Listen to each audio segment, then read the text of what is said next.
Que le Seigneur Jésus-Christ soit loué. C'est votre émission Temps de réveil. Comme on dit toujours, le réveil c'est maintenant. C'est présenté par moi, votre frère Arnaud Benganji. Et aujourd'hui, j'aimerais qu'on parle sur quelque chose. Vous voyez, c'est la fin de l'année et beaucoup de personnes prennent les décisions en fin d'année. Et souvent, vous allez trouver que vos décisions, le Seigneur il les exauce. Mais est-ce que c'est la fin d'année qui est spéciale? Ce sont vos décisions ou bien c'est quoi? Aujourd'hui, j'aimerais qu'on parle sur une parole qui va vous inspirer, qui va vous inciter à chercher Dieu, à crier vers le Seigneur. Que le Seigneur Jésus-Christ soit loué. Je me rappelle de Bartimée, le fils de Timée. Un jour, il était en train de crier vers le Seigneur. Le Seigneur, il passait dans la rue. Et Bartimée, il avait crié au Seigneur, il avait dit, Seigneur, s'il te plaît, aide-moi. Les gens essaient de faire taire Bartimée. Mais Bartimée ne s'est pas tué parce qu'il y avait une raison de crier au Seigneur. Alors j'aimerais vous lire ici Luc 15, le verset 16.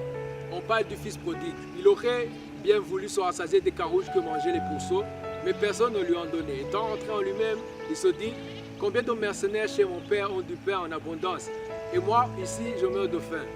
Je me lèverai, j'irai vers mon père, et je lui dirai, mon père, j'ai péché contre le ciel et contre toi. Je ne suis plus digne d'être appelé ton fils. Traite-moi comme l'un de tes mercenaires. Il se leva, alla vers son père, comme il était encore loin, son père le vit, et fut ému de compassion et courut, se jeta à son cou et le baisa. Que le Seigneur Jésus-Christ soit loué. Vous voyez le fils prodigue, il n'a pas regretté d'avoir quitté la maison du père. Il n'a pas regretté d'avoir dilapidé les biens du père. Il a regretté seulement de n'avoir pas pu manger à sa faim. Vous voyez, cette raison de chercher le Seigneur est semblée ne pas être pure. Je veux dire, cette raison de revenir au Père est semblée ne pas être pure. Peut-être que quand il aurait eu quelque chose en abondance, il serait parti encore. Mais peu importe la raison qui l'a poussé vers le Père était seulement content de le voir. Ce qui intéresse le Père, ce ne sont pas les raisons qui t'amènent vers lui. C'est d'abord que tu viennes vers lui.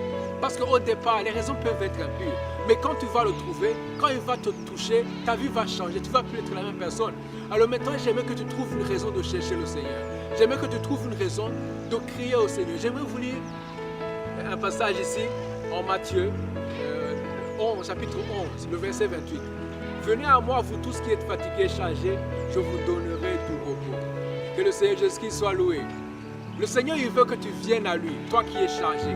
Il veut te donner du repos. Mais le problème qu'on a souvent, on se dit, puisque je suis pécheur, je ne peux pas aller vers le Seigneur. Mais le Seigneur, il cherche des pécheurs. Le Seigneur, il cherche des gens qui sont faibles pour les rendre forts, qui sont loin de lui pour les fortifier et les ramener à la maison. Alors aujourd'hui, il faut que tu trouves une raison de chercher Dieu. Vous voyez souvent, en fin d'année, les gens, ils cherchent Dieu. Ils prennent des décisions de chercher Dieu.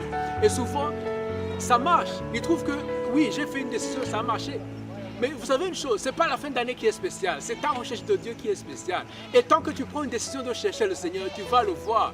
Alors peu importe que ce soit à la fin d'année, que ce soit au milieu d'année, que ce soit au début d'année, l'essentiel pour Dieu c'est que tu le cherches. Alors si la fin d'année va te stimuler, alors tant mieux pour le Seigneur et tant mieux pour toi. Alors j'aimerais te stimuler en ce jour. Est-ce que tu vas rester la même personne? Est-ce que tu vas rester dans les mêmes péchés? Est-ce que tu vas rester dans la même faiblesse? Aujourd'hui, pas un programme de chercher Dieu. Quand on veut aller à l'école, à l'université, on prend un programme. Quand on veut faire quelque chose, on prend un programme. Quand on veut se marier, on programme ça. Programme de chercher Dieu. Dis en chaque jour, je vais chercher Dieu. Je ne vais pas passer une journée sans voir Dieu. Je ne vais pas passer une seule journée sans appeler le Seigneur. Et ta vie ne sera plus jamais la même. Vous savez une chose, quand on approche le feu, on doit se brûler. Il n'y a pas d'autre issue. Et quand une scie rencontre un bois, le bois va se casser en deux. C'est la réaction. Tu ne peux pas être avec le Seigneur et ne pas changer. Ce n'est pas possible. Quand tu vas venir vers le Seigneur, il va te changer, mon frère, ma soeur. J'aimerais dire à une personne qui est dans la masturbation. J'aimerais dire à une personne qui est dans une relation qui est mauvaise. J'aimerais dire à une personne qui s'est retrouvée refroidi spirituellement. Tu pries, tu vas à l'église, mais tu n'as plus de soif. J'ai un message d'espoir pour toi. Le Seigneur Jésus-Christ, il est le même. Il n'a pas changé. Celui qui t'a touché quand tu avais été sauvé, il est le même, il n'a pas changé. Alors aujourd'hui, motive-toi. David, il disait à son cœur, mon cœur cherche le Seigneur. Mon cœur, n'oublie pas ses bienfaits. Loue le Seigneur. Aujourd'hui, dis à ton cœur, mon cœur, ne lâche pas. Il ne faut pas que tu lâches prise. J'aimerais dire à une personne qui voulait lâcher prise. Souvenez-vous du temps de Samuel. Souvenez-vous du temps de Samuel. La parole de Dieu dit que la voix de l'Éternel était rare, mais la lampe n'était pas encore éteinte. J'aimerais te dire quelque chose. Même si la voix de Dieu est dans ton cœur, la lampe n'est pas éteinte, la lampe est encore allumée. Appelle le Seigneur. Cette soif que tu sens dans ton cœur, ce désir de retourner vers le Seigneur que tu sens, c'est une lampe qui est toujours éteinte. La parole de Dieu dit que l'esprit de l'homme, c'est comme la lampe de l'Éternel. Alors, s'il ne te plaît pas là, les compassions du Seigneur, cherche ton Dieu. Appelle-le, il va te répondre. Puisque Bartimée avait une raison réelle de chercher le Seigneur. Quand il avait crié à Dieu, les gens ont voulu le faire taire, mais Bartimée n'a pas accepté. Il a toujours crié. Pourquoi a-t-il crié?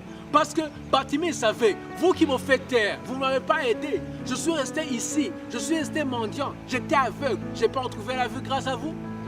Je n'ai pas eu la richesse grâce à vous, alors pourquoi me faire taire? N'accepte pas que quelque chose te fasse taire. Aujourd'hui, cherche le Seigneur. La parole de Dieu dit, pour finir, Hébreux 4, 6, elle dit, oh, puisqu'il est encore réservé à quelques-uns d'y entrer, que ceux qui ne sont pas entrés, et que ceux à qui d'abord la promesse a été faite, n'y sont pas entrés à cause de leur désobéissance, Dieu fixe de nouveau un jour, aujourd'hui, en disant, dans David, longtemps après, comme il est dit plus haut, aujourd'hui, si vous entendez sa voix, n'endurcissez pas vos cœurs. Mon frère, ma soeur, n'attends pas demain. Aujourd'hui, si tu entends cette voix, n'endurcis pas ton cœur. Prie avec moi. Seigneur, aide-moi. Seigneur, renforce-moi. Seigneur, touche-moi. Prie avec moi. Seigneur, je viens vers toi. Je veux te chercher. Tu es la raison de ma vie. Je veux être renouvelé en toi. La parole de Dieu, ta parole dit que ceux qui s'attendent à toi vont renouveler leur force. Que ceux qui s'attendent à toi vont voler comme des aigles. Seigneur, je prie, je crie à toi en ce jour. Seigneur, touche-moi. Que cette année ne me laisse pas comme elle a commencé. Que cette année ne finisse pas comme elle a été. Oh Seigneur, je prie à toi, au nom de Jésus-Christ. Alors toi qui as prié, je confesse sur toi ces paroles. Dans le nom puissant du Seigneur Jésus-Christ. Tu avais manqué le sommeil à cause du stress. Tu avais manqué le sommeil à cause de plusieurs problèmes. Alors maintenant, je confesse sur ta vie que le manque de sommeil change. Que tu manques le sommeil parce que tu veux chercher Dieu, parce que tu veux prier. Le Seigneur, il veut des gens de prière. Le Seigneur, il veut des gens qui invoquent son nom. Il veut te transformer en une flamme de feu. Et ces insectes et ces péchés nauséabonds ne vont plus jamais s'approcher de ta vie. Au nom puissant de Jésus-Christ, que toute chaîne tombe, que tout péché perde la force. Dans le nom puissant de Jésus-Christ, je proclame sur cette année, une année de renouvellement, une année de relèvement. Au nom puissant de Jésus-Christ, que ta vie change maintenant. Si tu crois, dis Amen. Que ta vie change maintenant. Touche là où tu as un problème. Que toute maladie disparaisse maintenant. Je chasse toute maladie. Au nom puissant de Jésus-Christ. Maintenant, je proclame un temps nouveau. Je proclame une période nouvelle. Au nom puissant de Jésus-Christ. Dis Amen. Que le Seigneur te bénisse très fort. C'était un homme bien gagné, votre frère. Alors, que le Seigneur vous bénisse. Temps de réveil. Le réveil, c'est maintenant. Ce n'est pas demain. C'est maintenant. N'attends pas demain. Au nom puissant du Seigneur Jésus-Christ. Que le Seigneur te touche. Que le Seigneur te visite. Que le Seigneur te transforme. Que le Seigneur te relève. Au nom puissant de Jésus-Christ. J'ai vu en esprit des gens se lever. Des gens être amoureux encore de Dieu. Il y a plusieurs fois où on a trouvé que les gens qui étaient assoiffés sont devenus des bons parleurs. Mais maintenant, j'aimerais vous annoncer qu'une période vient où on ne va plus voir de beaux parleurs. On va voir des passionnés, des amoureux du Seigneur. Que le Seigneur Jésus-Christ vous bénisse. Temps de réveil, c'est maintenant. À la semaine prochaine.